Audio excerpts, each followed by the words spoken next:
Il y a quelques jours, j'ai décidé de créer un sondage pour voir combien de femmes de ma communauté se sentent inférieures aux hommes.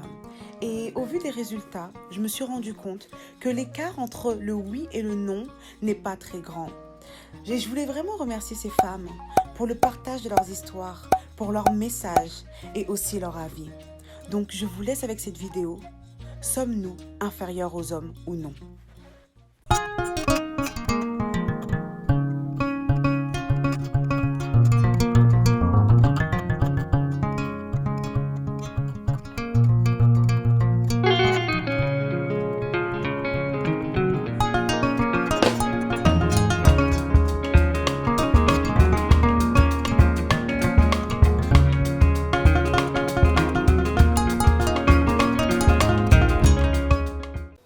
Est-ce que tu fais partie de ces femmes qui se laissent rabaisser par un homme au travail? Il te critique sur ton travail personnel, durant les réunions, mais tu n'oses rien dire. Ou encore, tu es une de ces femmes qui travaillent dans un milieu masculin où il n'y a que des hommes. Et tu as l'impression de faire l'objet d'intimidation. Mais pareil, tu n'oses rien dire. Par timidité ou encore par peur de perdre ton travail. Ou sinon, tu es une des filles qui, durant toute son enfance, on lui a fait croire et on lui a dit qu'une fille reste une fille, qu'elle n'a aucun droit et aucun pouvoir, qu'elle doit écouter, apprendre à être une femme, apprendre à faire à manger, à faire le ménage. Mais bien sûr, tes frères, c'est pas la même chose. Non, ils peuvent aller jouer. Entrer dans la cuisine, c'est interdit pour eux. Leur parole compte plus que la tienne. Et tu as l'impression d'être exclu. Tu as l'impression d'être inférieur à eux. Ou encore, est-ce que tu es l'une de ces femmes qui est mariée et qui a l'impression que son mari prend toutes les décisions à sa place? Tout ce que tu dis ne compte pas. C'est lui qui a le dernier mot. Sur l'éducation des enfants, sur le ménage, sur ce que vous allez manger, c'est toujours lui qui a le dernier mot. Il fait comme si tout ce que tu dis, ça ne compte pas. Est-ce que vous faites partie de ces femmes-là?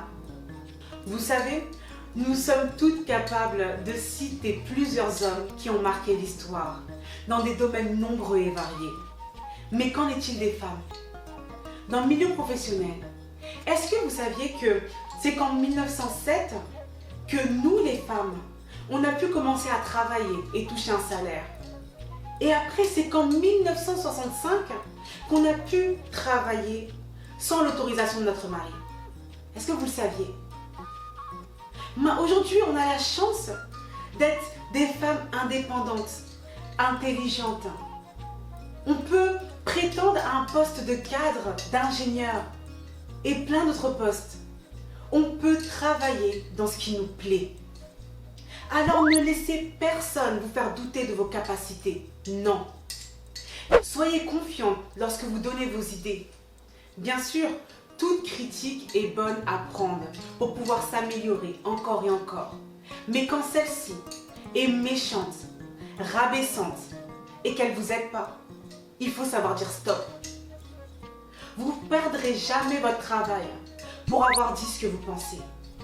Mais vous risquez d'aller vers un mal-être profond si vous ne dites rien. Après, mon avis sur la culture, c'est qu'elle est présente depuis des siècles et elle sera encore présente dans les années à venir et on ne pourra pas la changer. C'est vrai que l'éducation que nos parents nous inculquent, c'est l'éducation qu'eux-mêmes ont eue. Après, il faut savoir que c'est dans la période de l'enfance que l'enfant va commencer à faire une identification aux imagos parentaux.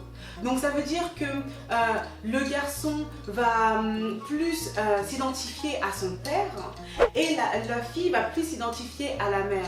Maintenant, c'est vrai que notre génération a changé et que certaines filles ne veulent plus ressembler à leur mère. Je ne dirais pas qu'il faut les défier. Parce que pour moi, ça apporte rien de bon. Mais pour moi, il faudrait plus vivre sa propre vie, pas en calquant celle de nos parents, mais plutôt en les prenant en exemple et en l'adaptant à notre époque à nous.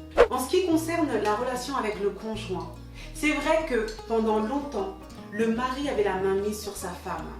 Donc il pouvait faire ce qu'il voulait, dire ce qu'il voulait, sans être blâmé. Et la femme, elle devait se taire et garder cette image de femme. Et parfois, c'est vrai qu'il y a des maris qui avaient l'impression d'être des hommes que si leur femme les écoutait.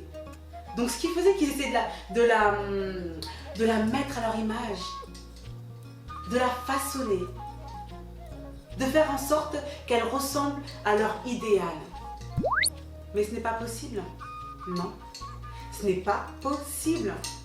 Et parfois c'est même de la fierté mal placée. Vraiment, disons-nous les choses.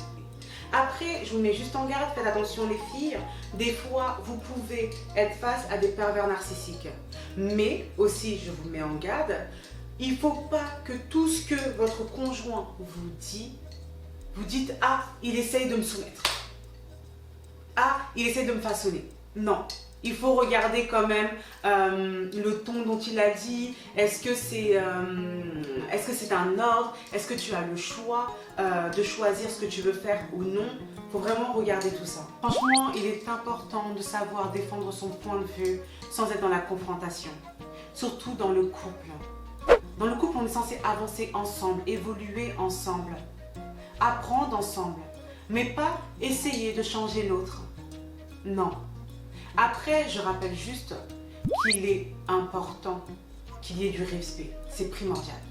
Comme nous le savons tous, les femmes ont été marginalisées pendant longtemps, voire même exclues. Nos travaux, nos écrits sont la plupart du temps mis de côté. Et même dans la société, parce que quand on regarde, par exemple, dans une pièce, il peut y avoir 1000 femmes. Mais s'il n'y a qu'un seul homme, on dira « il ». Et on ne dira plus elle. Donc on voit déjà que dans la société, l'homme a une place tellement importante et les femmes sont derrière. Mais nous pouvons changer les choses. Nous devons changer les choses. Arrêtons d'avoir peur et montrons nos capacités au monde entier. Et comme le disait Suzanne Césaire, tant pis à ceux qui croient que nous sommes des rêveurs.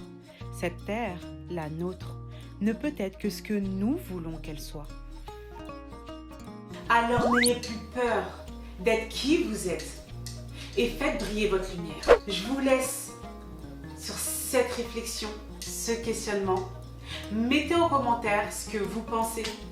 Vous pouvez m'envoyer des messages avec vos histoires, on pourra en discuter. N'oubliez pas de partager, d'aimer, d'activer la petite cloche. Abonnez-vous aussi à ma chaîne Instagram parce que c'est là-bas que je fais les sondages. Et ensuite, je parle de ces sujets dans mes vidéos YouTube. En tout cas, je vous fais des gros bisous et bonne semaine à vous.